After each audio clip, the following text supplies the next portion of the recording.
Welcome to Cars Yeah, show number 1236. This week, some special in memoriam shows, and today's honoring Dr. Fred Simeone. The purpose of argument is not victory, but progress.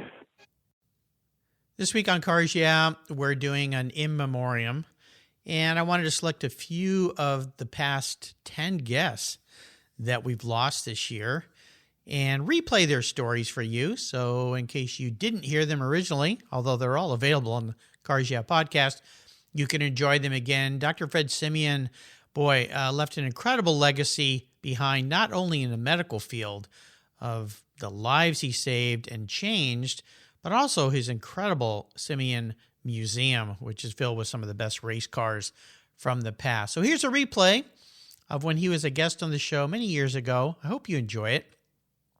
Fred was quite an amazing man. Here we go. Hello, automotive enthusiasts. I am revved up and so excited to introduce today's very special guest, Fred Simeone. Fred, are you buckled up and ready for a fun ride? I have my 3-point harness on. All right, great. Fred Simeone is the founder and executive director of the Simeone Foundation Automotive Museum, located in Philadelphia, Pennsylvania. The museum opened in June of 2008 in an old engine remanufacturing building. They refurbished it, and the 80,000 square foot building now houses an incredible collection of over 65 racing sports cars that encompass the words of John Stuart Mill: competition is indispensable to progress. You'll enjoy marques including Alfa Romeo, Porsche, Ferrari, Aston Martin, and Delahaye, just to name a few. At the museum, you'll enjoy 7 decades of the spirit of competition, plus rotating exhibits that keep you coming back for more. Fred is a retired neurosurgeon who donated the cars to a charitable foundation that survives on events and philanthropy. So, Fred, I've told our listeners just a little bit about you. Please take a moment and share some more about the museum and your passion for automobiles. Well, my passion for automobiles clearly started from my dad.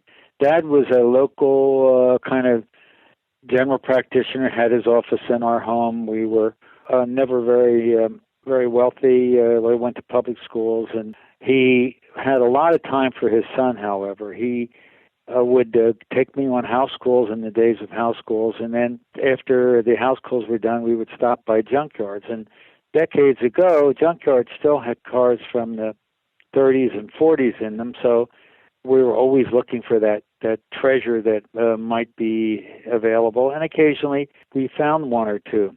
But when you get an interest at that early age, it sticks with you. And what I learned from Dad was the importance of cars, evaluating them, studying style, design, and technology. So by the time I was even preteen, I had a keen sense that automobiles were something important and certainly very interesting. Well, you were very fortunate in many senses of the word. And as you went through your career as a physician, were you collecting cars during all that time, or did that come a little bit later? Well, I became a neurosurgeon and had to travel about different places to get my training. So a neurosurgeon doesn't get his first few bucks, spendable bucks, until he's well into his 30s. Mm-hmm. But that's when I started. I started collecting in my early 30s and started really just collecting things that I thought were significant historically.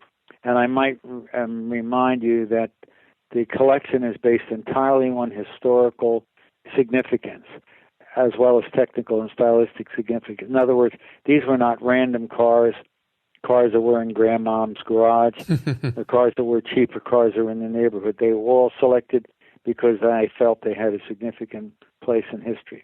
Your collection of cars is, in many cases, for people like myself who enjoy sports cars, have raced vintage cars, a dream come true, because the breadth and depth of these automobiles is absolutely mind-boggling to me.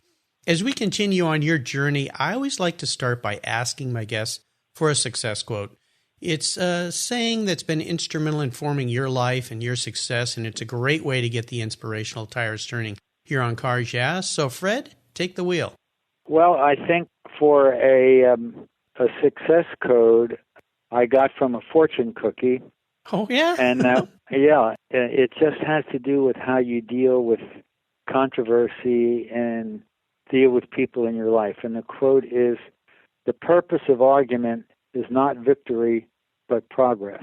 Wow. Well, how have you incorporated that quote into your life, your business, and your passion for cars? Well, I'll give you another one that I made myself for Passion for Cars. But, All right. But let's talk about that. In dealing with people in negotiations, and one of the hardest things to sell, even though I made it clear that I never was in business. I never had a business. In my younger days, I went to school, summer school, worried about scholarships and not about income. And then when I became a neurosurgeon, I just worried about seeing patients and doing procedures. We never billed patients individually, so someone sent bills to an insurance company. They came in, and I was really separate from that. I just went from one procedure to the other, from one patient to the next, and I was happy doing that. There was absolutely no business interest. Never sold anything, never bought anything for resale. Mm-hmm. But in dealing with people, I guess one thing you do sell is an operation, and selling a brain operation is not an easy sale. Oh, I can't imagine. You can imagine.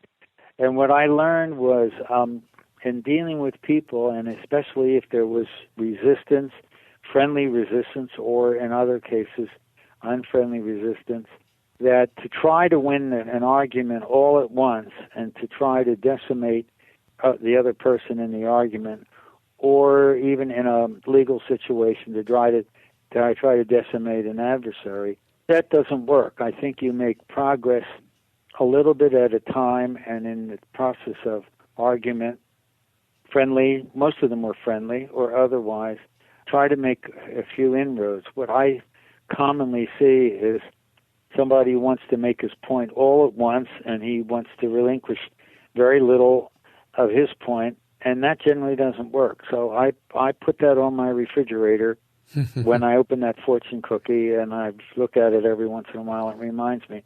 I'll repeat it. The purpose of argument is not victory, but progress. Well, I love that because communication is such an important part of our lives, and proper communication, of course, is even more important, whether it's business, relationships, services, buying and selling automobiles, or running a museum. Does this quote have some relevance to you in the museum operation? Well, no, because there's no argument in a museum. Remember, the museum, as I have it, is a charity. Mm-hmm. Everything is basically free. In other words, once I accumulated my collection, I gave it to a charity. Mm-hmm. So I don't own it anymore. That's why it's not a business. There's no business where everything you collect and save and work for, then you give away. That's not a typical business characterization. So there's very little argument. I go through life just meeting people and telling their cars. I do worry constantly and incessantly about supporting it, particularly after I'm gone, but that's not argument either. But the automotive quote that came out myself when I was lecturing, and I'm frequently asked to lecture about how do you accumulate a collection like this? Mm-hmm. Well, as you will see, and as already see, the collection evolved from passion. It didn't evolve from any business protocol or business sense. It evolved from studying what you thought was important and then working to get there. And once, while giving this lecture, when they said, "How did you get these cars?" I came out with this, and I repeated it, and I said, "The bargain is not what you pay for an important car. The bargain is the opportunity to buy it." I love that. And that's why when I knew that a car was important, that my historical studies and observations said this is a once-in-a-lifetime situation, I just found a way to buy it. Fantastic. Many times I didn't have the cash. Sometimes, as you may learn later on, I traded cars that I didn't want to trade, but they were my only way to be able to close the deal. Mm-hmm. I never traded, and you'll ask me this question later, I never traded a car that was absolutely pivotal to the theme of the collection, but I did trade some nice, wonderful cars that I bought because they were just great, but they were not sports racing cars. I see. Very, very interesting and very insightful. You talked about those days running around with your father, going to junkyards, looking at cars, but could you share with us a story that instigated your passion for cars? Was there a pivotal moment in your life when you really realized you were a car guy?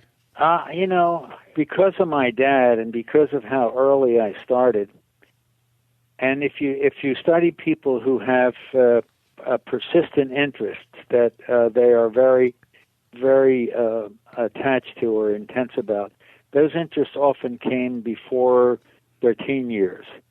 Mm-hmm. You know what I mean? Sure. There are, kids will be something as simple as collecting stamps or following a certain sport. Well, the way I grew up, first of all, I had a dad who even when later on, when I could afford to buy things, he never discouraged me from buying a car. He would make it. Usually, your dad says, "Don't spend that money on that old car," but he didn't make it sound like a bad thing at all. Oh, wonderful! There's a story out there that was just published when I bought my $3,000 Mercedes Gullwing.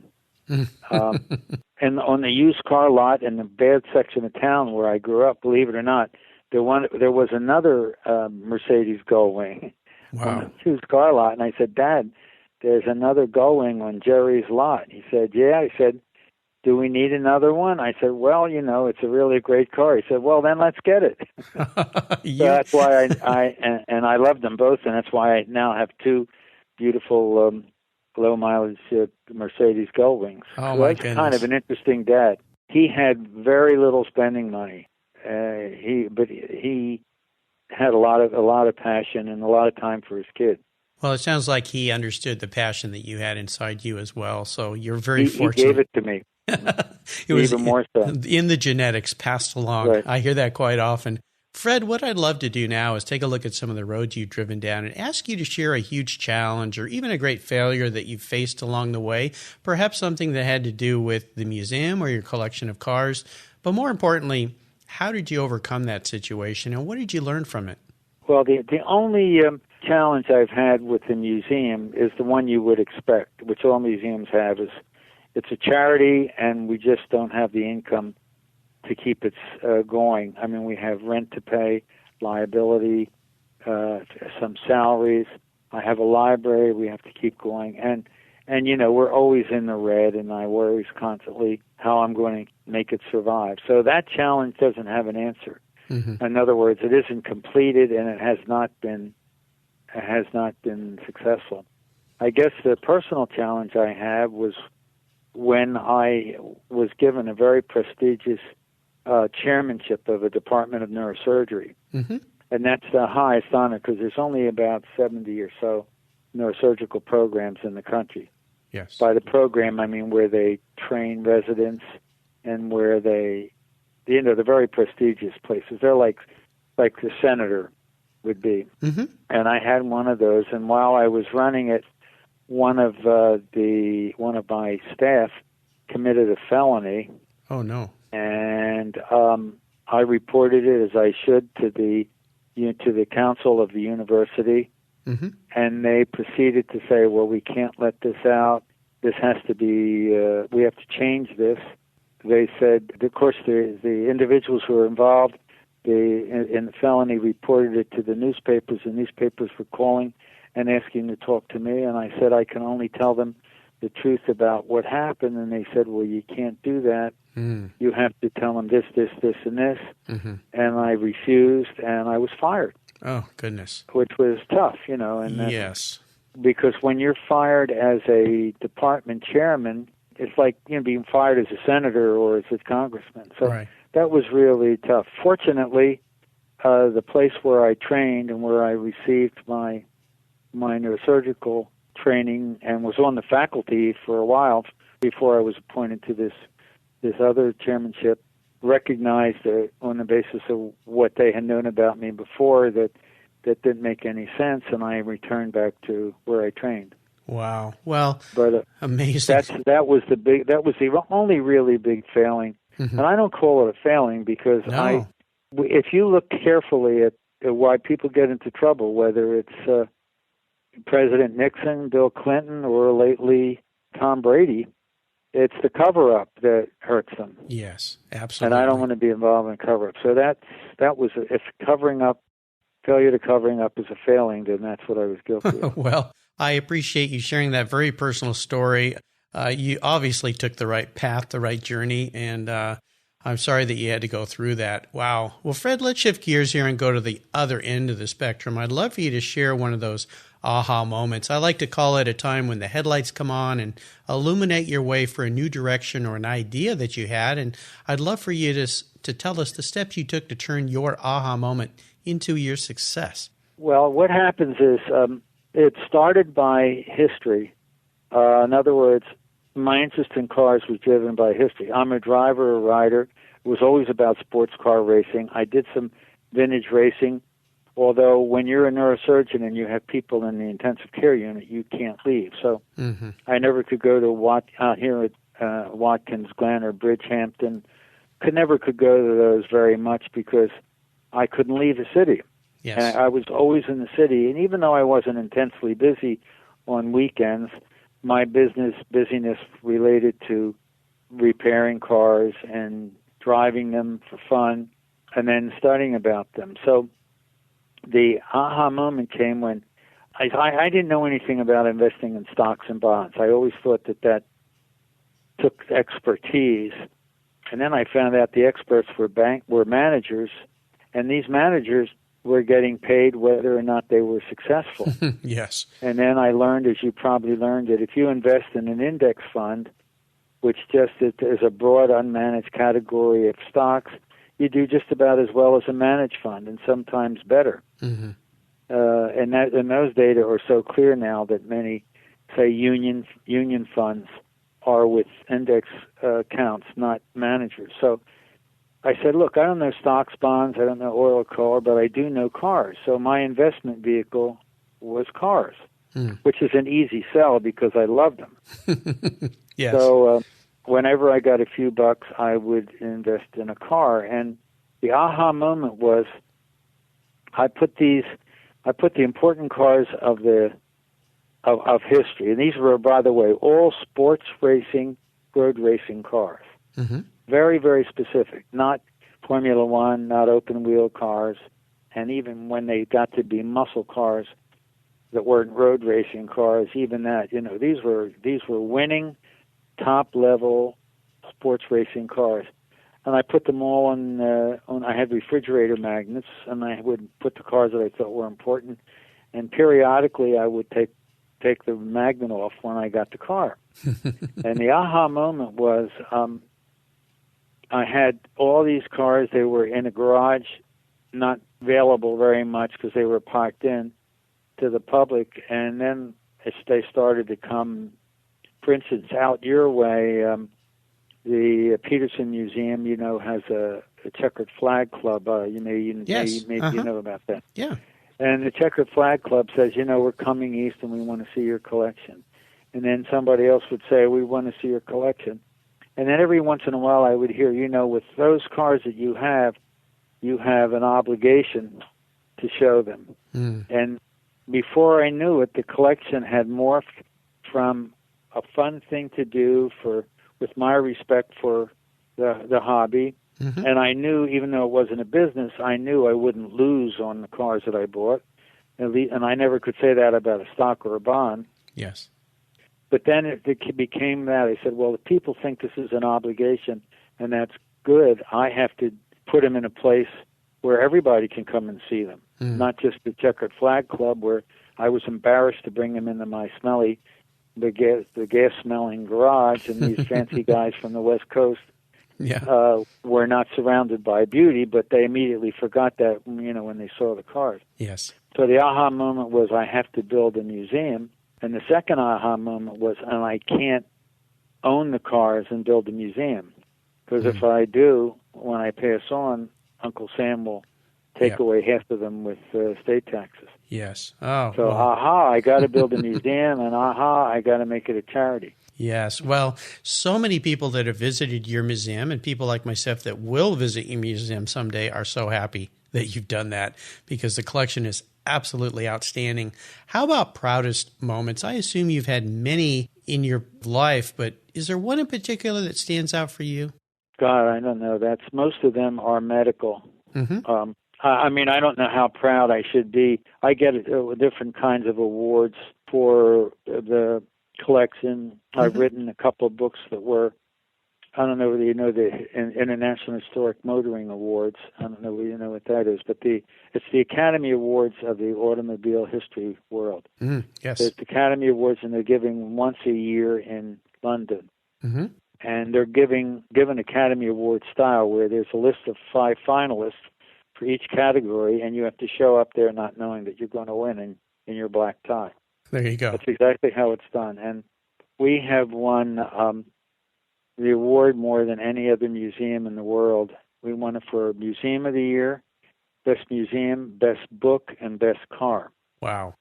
So, no one will ever do that again, because not every museum writes books, and not every museum has cars of that level. So I was proud of that. I guess personally, I was knighted by the Italian government about a year and a half ago. It's called Cavalieri, mm-hmm. but that was for medical work. So I guess those are the automotive and personal things that would answer that question. Absolutely. Well, congratulations.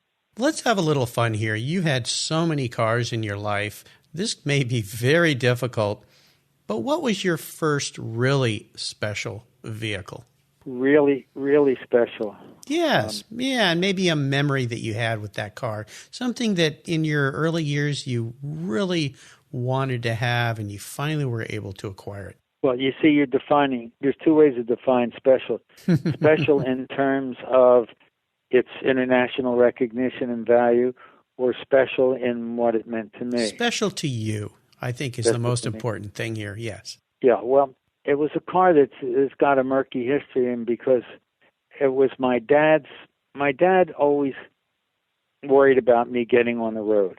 You know how it is if you've had a kid. I mean, when I put my daughter in the car for the first time and gave her the keys, You know what that's like? I know exactly what that's like. My dad never got over that.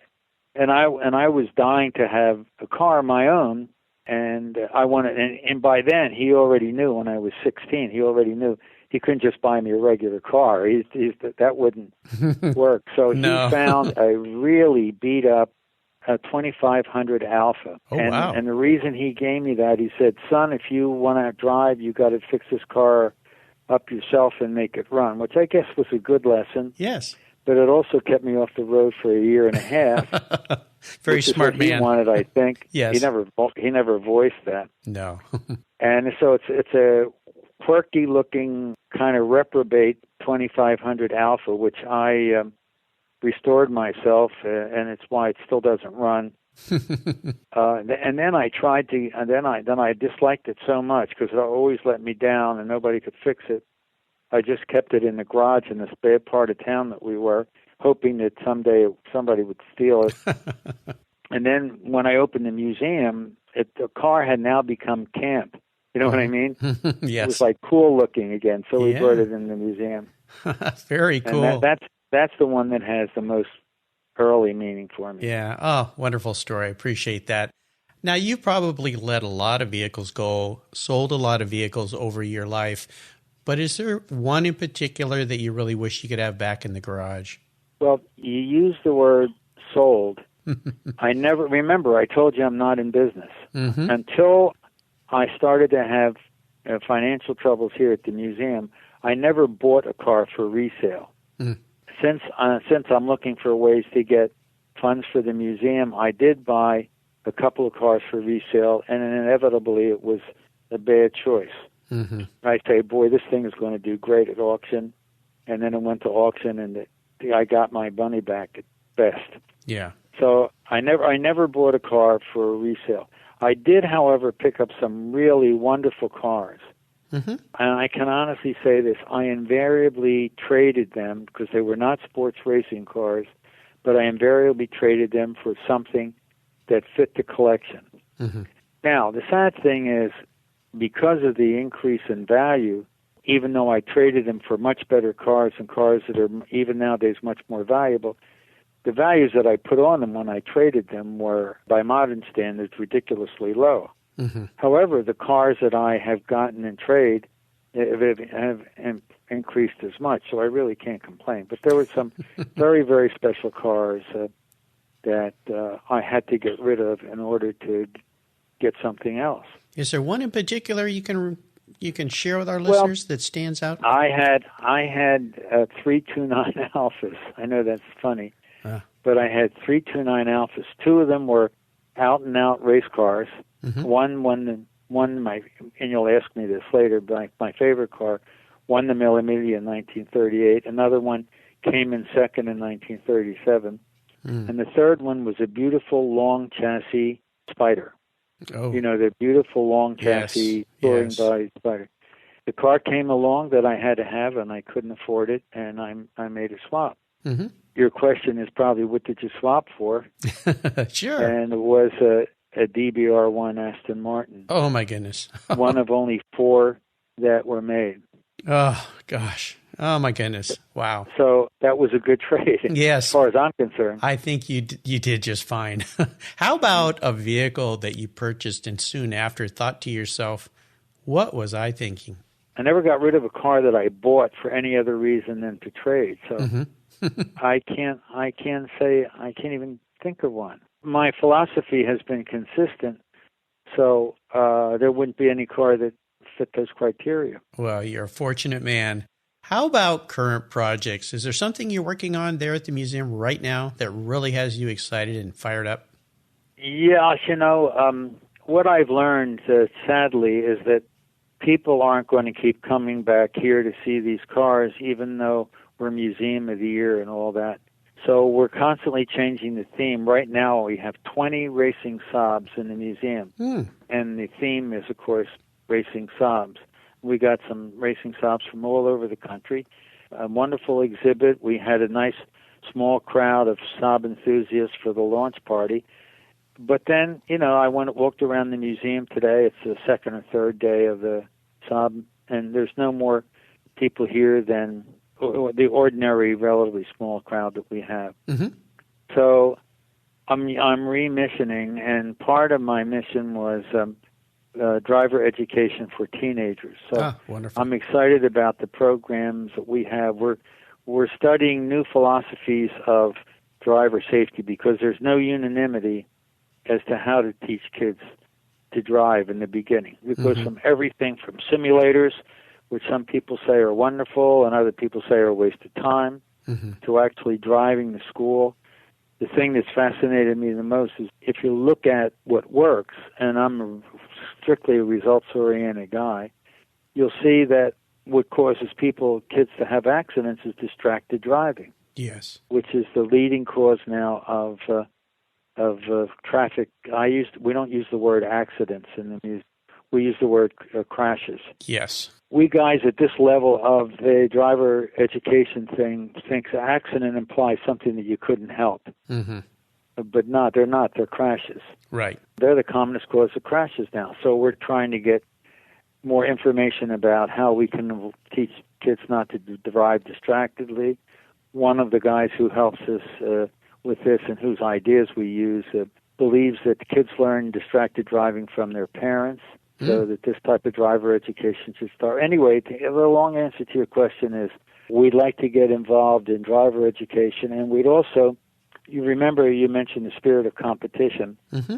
We'd also like to show the same teenagers that competition is an inevitable part of life, and as they go through the cars placed chronologically in the contention, watching them gradually evolve into things that are prettier, faster. Maybe they'll understand that competition is a part of their life because, in my opinion, the young American male, and I say male because women are doing pretty damn good nowadays, the young American male somehow has lost the idea that competition is a necessary part of progress. Yes. Or he may have lost the concept of progress, but clearly, as I watch medical students and as I watch teenagers, they don't seem to have the same desire to compete and get ahead, especially inner city kids, than, going out and playing ball every day after school, getting great grades. Getting good grades is okay, getting great grades. We're 12th in the world in science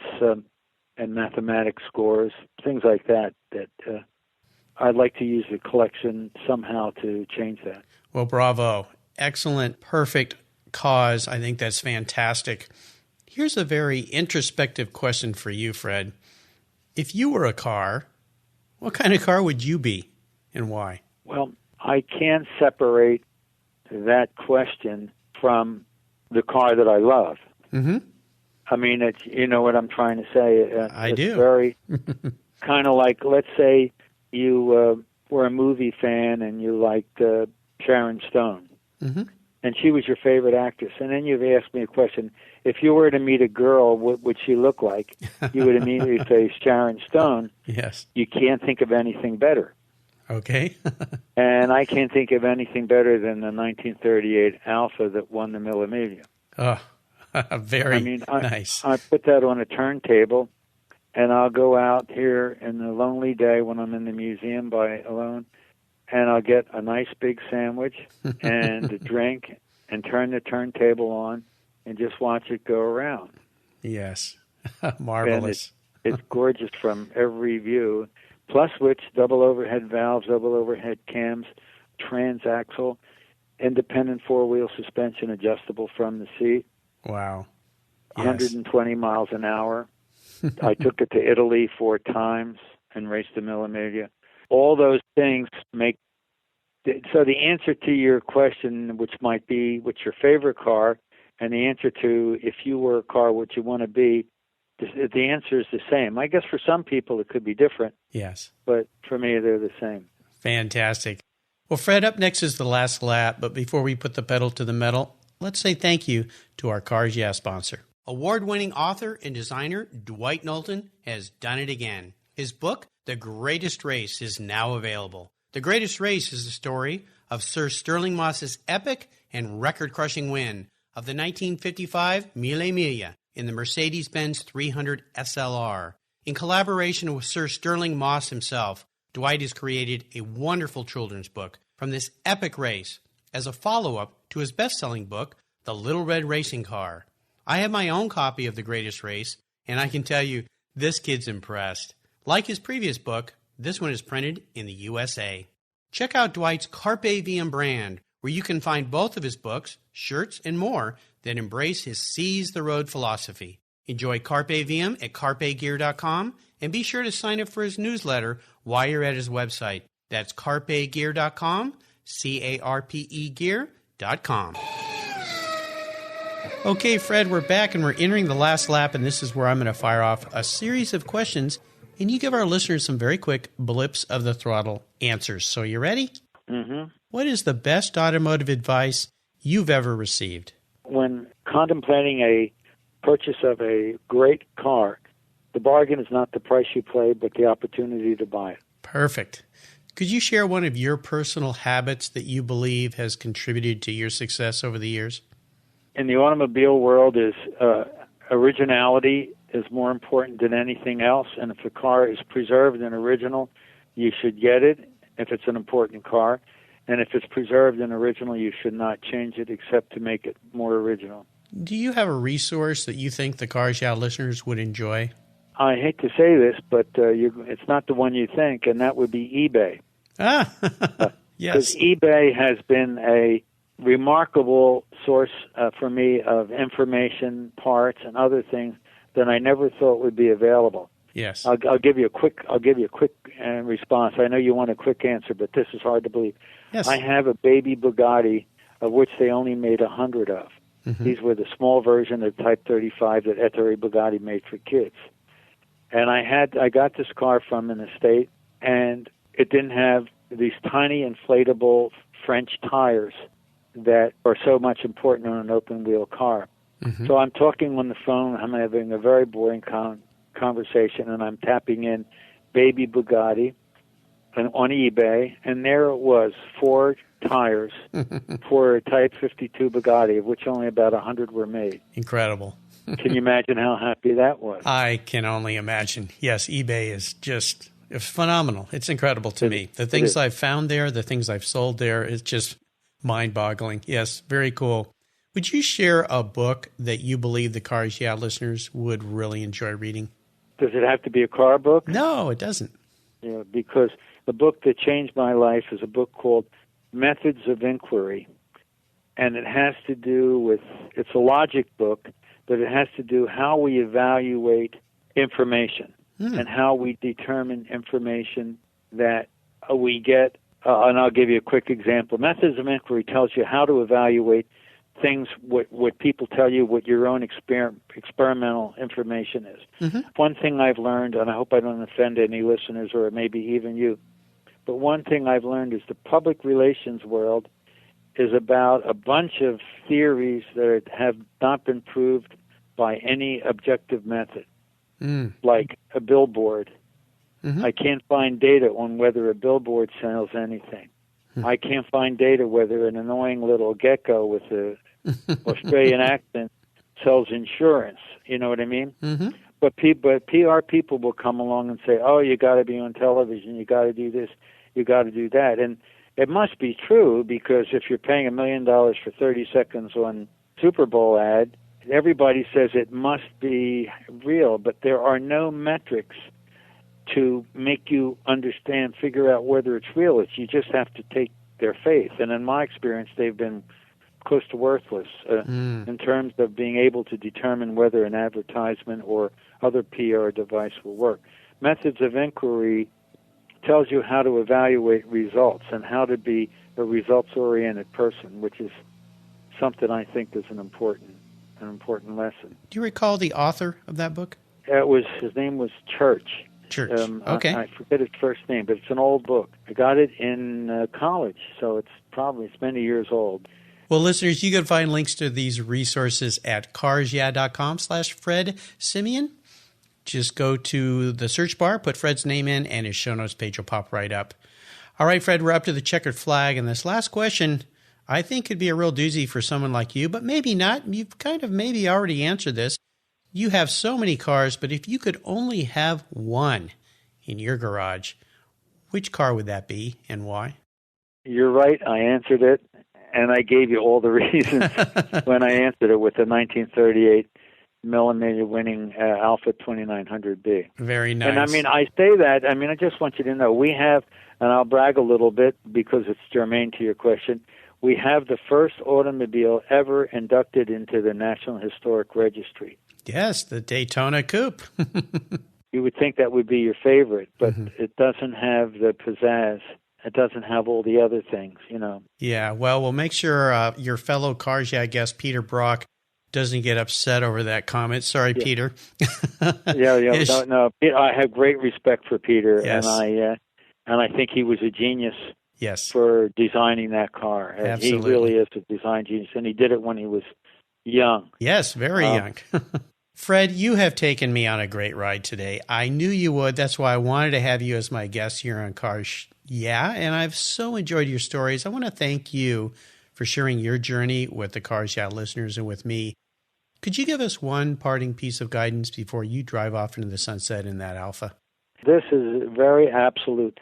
Sadly, the automobile business the automobile hobby has become a business to many people, and the motivations not infrequently include, what car should I buy that I could keep for a while and make a profit? And the advice is, the only profit you're sure to make is if you love the car and enjoyed it, because if you sell it for more or less than you paid for it, if you'd enjoyed it, you're still ahead. I love it. Fantastic. Very well spoken. And what's the best way for our listeners to learn more about you and the museum? Very simple. It's www.simeone Museum, SIMEONE Museum.org. Perfect. And I would encourage our listeners to please check out the museum if you can't make it there physically. The pictures are beautiful. The information is extensive. And the collection is beyond your wildest imagination. Listeners, you can again find links to everything we've talked about here on Fred's show notes page at carsyeah.com. Just put Fred in the search box and his show notes page will pop right up. Fred, thank you again for being so generous today with your time and your expertise and for sharing your life experiences with me and the listeners. It's been magnificent. Until we talk again, I'll see you down the road. Thank you. You're welcome. Thank you so much for joining us on today's ride here at Cars Yeah. Drive on over to carsyeah.com to find show notes and inspiring automotive fun. Download your free copy of Filler Up, a fun book filled with gorgeous photographs of fuel filler fun, including quotes from more inspiring automotive enthusiasts. Download your copy today, and we'll see you next time on Cars Yeah.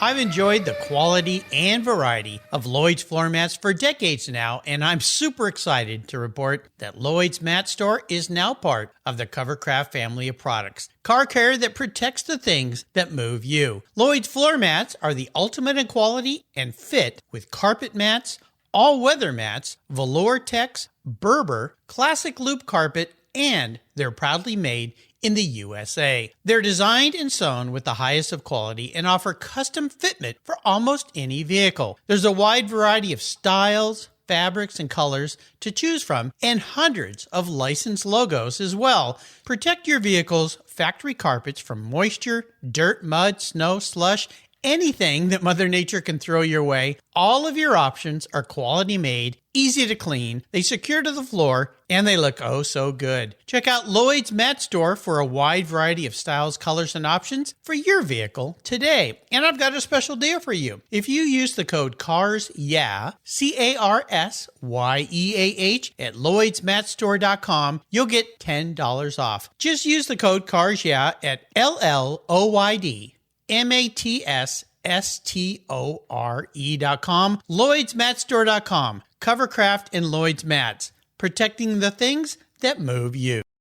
Years ago, when it was time to renew my collector car insurance policy, my carrier's rates went up. Way up, but my usage was the same and I never made a claim. I didn't even have a ticket. So what's with that? So I turned to American Collectors Insurance. Has your collector car insurance recently raised your rates for no good reason? Tired of paying an annual membership fee? Then it's time to look around and call American Collectors Insurance. I shopped around, I asked friends for recommendations, and found a winner that I can trust. And boy, I'm glad I did. I saved hundreds of dollars every year and slept better at night knowing my baby was properly insured. American Collectors Insurance have been protecting vehicles since 1976. They provided me with an agreed value insurance policy backed by their history of taking great care of their clients. What could be better than that? So give them a call and ask for a quote today. 866-ACI-YEAH. That's 866-224-9324. And protect the ones you love like I did with American Collectors Insurance. Classic car insurance designed by collectors